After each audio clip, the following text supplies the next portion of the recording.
रोहित शर्मा के आउट होने के बाद किसी के भी रन क्यों नहीं बने, इस पर सभी अपनी अपनी राय रख रहे हैं कि टीम इंडिया क्यों हारी, आखिर क्या हुआ। और पाकिस्तान के पूर्व क्रिकेटर भी इस पर अपनी अपनी राय रख रहे हैं। तो आईसीसी क्रिकेट वर्ल्ड कप की मेजबानी कर रहा भारत अहमदाबाद के नरेंद्र मोदी स्टेडियम में फाइनल मुकाबला ऑस्ट्रेलिया से 6 विकेट से हारा। इस जीत के साथ ही ऑस्ट्रेलिया ने छठी बार वर्ल्ड कप अपने नाम कर लिया। ऑस्ट्रेलिया ने स्टेडियम में मौजूद 1 लाख से ज्यादा भारतीय समर्थकों को अपनी जीत से शांत कर दिया और पूरे टूर्नामेंट में अजय रही टीम इंडिया को आसानी से पटकनी दे दी। भारत पूरे टूर्नामेंट में जीत के लिए पसंदीदा टीम रही थी, लेकिन फाइनल में चारों खाने चित कर दी गई। पाकिस्तान के एक पूर्व क्रिकेटर हैं वसीम अकरम। वो कहते हैं कि ऑस्ट्रेलिया जब ग्रुप मैच में साउथ अफ्रीका और भारत से हारा तो हम उसकी आलोचना कर रहे थे।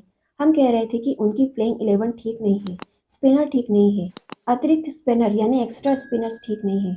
लेकिन आखिरकार फाइनल में सब कुछ ठीक हो गया और एक तरफा मैच हुआ।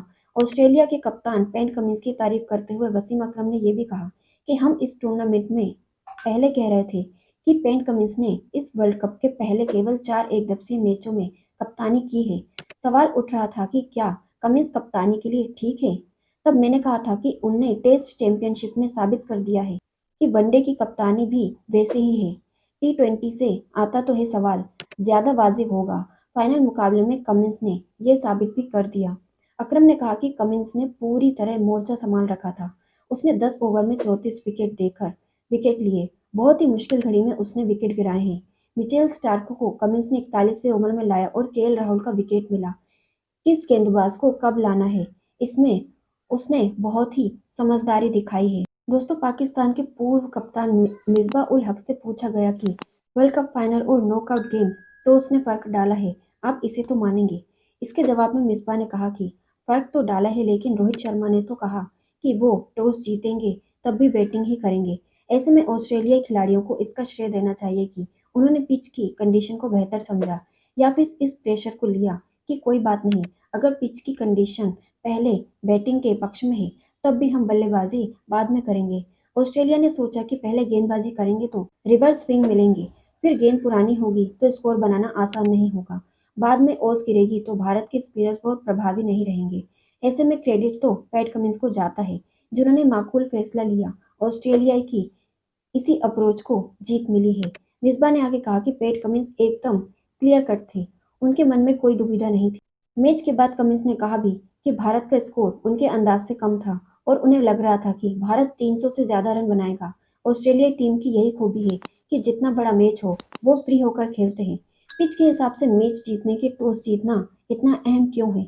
इस सवाल के जवाब अकरम ने कहा कि ये सवाल तो मैं खुद कई लोगों से पूछता हूँ कि दोनों टीमें अच्छी हैं, लेकिन टॉस मैटर कर जाता है। वसीम ने कहा कि सभी खेलों में टॉस है, लेकिन क्रिकेट जितना अहम नहीं है।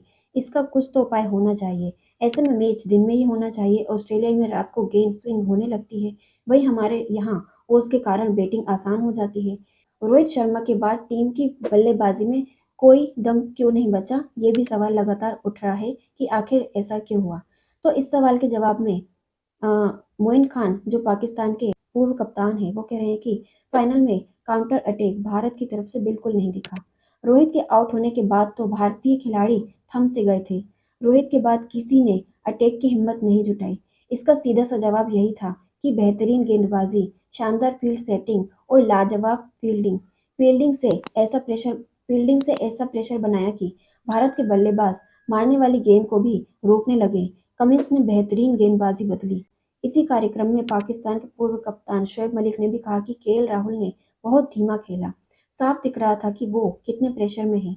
उनकी कोशिश थी कि वो किसी तरह 50 ओवर खेल ले। फाइनल में ऐसा गेम आप नहीं खेल सकते।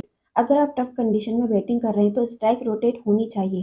केएल राहुल स्पिन को बहुत अच्छा खेलते हैं, लेकिन फाइनल में ऐसा बिल्कुल नहीं दिखा। केएल राहुल सोचते रहे कि बाद में चीजें मैनेज कर लेंगे, लेकिन तब तक मुकाबला हाथ से निकल चुका था। पूर्व पाकिस्तान क्रिकेटर रमीज राजा ने भी सुनो न्यूज के एक कार्यक्रम में रोहित शर्मा के शॉट और केएल राहुल की धीमी बल्लेबाजी पर जिक्र किया। उन्होंने कहा कि भारत कम स्कोर इसलिए बना पाया क्योंकि रोहित शर्मा के खराब शॉट के बाद पारी लड़खड़ा गई। उन्होंने कहा कि वरना ये कहीं से भी 240 की पिच नहीं थी, 300 रन बनने चाहिए थे। कम से कम भारत को 270 से 80 रन बनाने चाहिए थे। केएल राहुल को जो स्पीड पकड़नी चाहिए थी, वो उन्होंने नहीं पकड़ी। रमीज ने कहा कि भारत की शुरुआत अच्छी थी, मगर रोहित शर्मा गलत आउट हुए। वो हावी थे, मगर उनके बाद केएल राहुल और विराट कोहली पार्टनरशिप बनाने में लग गए। पार्टनरशिप तो लबुशेन और हेड के बीच में भी हुई, मगर उनकी स्पीड को देखिए। भारतीय बल्लेबाज फंस गए थे। हम शॉट मारेंगे तो कहीं आउट ना हो जाए। ऑस्ट्रेलिया का माइंडसेट बहुत अलग था। रमीज ने कहा कि केएल राहुल ने मैच बनाया भी तो और फंसाया भी। अगर आप 100 बॉलों में 60 रन बनाते हैं तो आप आउट नहीं हो रहे होते। तो इस मैच की पिच पर काफी चर्चा हो रही है, जिसे लेकर वसीम अकरम ने कहा कि पूरे टूर्नामेंट में इस तरह की पिच कहीं भी नहीं दिखी। भारत का अंदाज बिल्कुल गलत रहा। कम स्कोर्स की वजह से भारत के गेंदबाज प्रेशर में थे। शुरू के 2 ओवर में ही ऑस्ट्रेलिया ने 30 रन बना लिए थे। पिच बहुत ड्राई थी, लेकिन 50 ओवर के बाद स्लो हो जाती है। ऑस्ट्रेलिया ने जो गेंदबाजी की वो पूरी तरह से रणनीति के मुताबिक थी। जहां गेंद जाती थी, ऑस्ट्रेलिया खिलाड़ी वहां मौजूद रहते थे। बैटिंग में टैलेंट चाहिए, बॉलिंग में टैलेंट चाहिए, लेकिन फील्डिंग फिटनेस होती है और ऑस्ट्रेलिया का फिटनेस पर कोई जोर नहीं है। वसीम ने कहा कि पिच दोनों टीमों के लिए सेम थी, लेकिन ऑस्ट्रेलिया का आकलन ज्यादा प्रभावी रहा। उन्होंने कहा कि अगर बैटिंग पिच होती तो ये इंडिया के फेवर में होता। पिच से फर्क पड़ता है। कम स्कोर की वजह से भारत के गेंदबाजों ने खुलकर बॉलिंग भी नहीं की। पहले ही ओवर में वार्नर ने ठोकना शुरू कर दिया। पहली दूसरी गेंद पर ही बाउंड्री लगना शुरू कर दिया। पूर्व क्रिकेटर शोएब अख्तर ने भी पिच को लेकर यही सवाल उठाए। उन्होंने अपने यूट्यूब चैनल पर डाले एक वीडियो में कहा कि यहाँ तक भारत खेल कर पहुंचा था, ना कि किस्मत से, मगर मुझे विकेट देखकर अफसोस हुआ। भारत को अच्छी पिच बनानी चाहिए थी, संकुचित सोच नहीं रखनी थी। वो तेज और बाउंस वाली होनी चाहिए थी। लाल मिट्टी की पिच बना सकते थे आप। वहीं शोएब ने भी कहा कि इस हार से निकलना रोहित शर्मा के लिए आसान नहीं होगा, क्योंकि हार के बाद सारी चीजें याद आती हैं।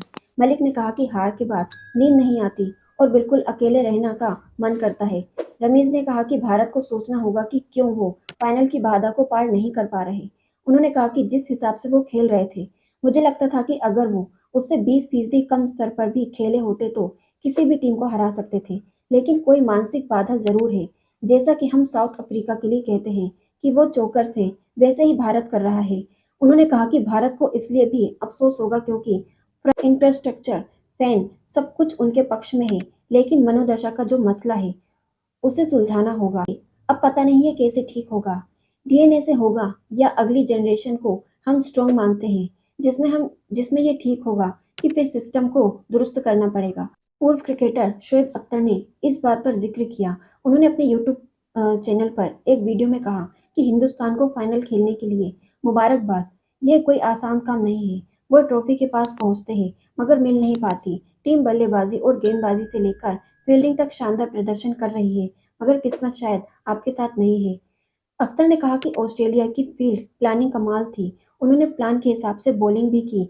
उनकी परवरिश हमसे बहुत अलग होती है। वो शांत और एकाग्र रहते हैं। उनके दिमाग में साफ रहता है कि हमने ये करना है, फिर वो नुकसान की चिंता नहीं करते।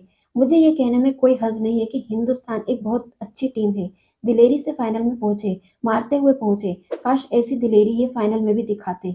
वही एक गिला रह गया, रोहित ही अगर 20 ओवर खेल जाते तो कहानी कुछ और होती। पांड्या अगर फिट होते तो भी शायद कहानी अलग होती। लेकिन सोचा तो कुछ भी जा सकता है।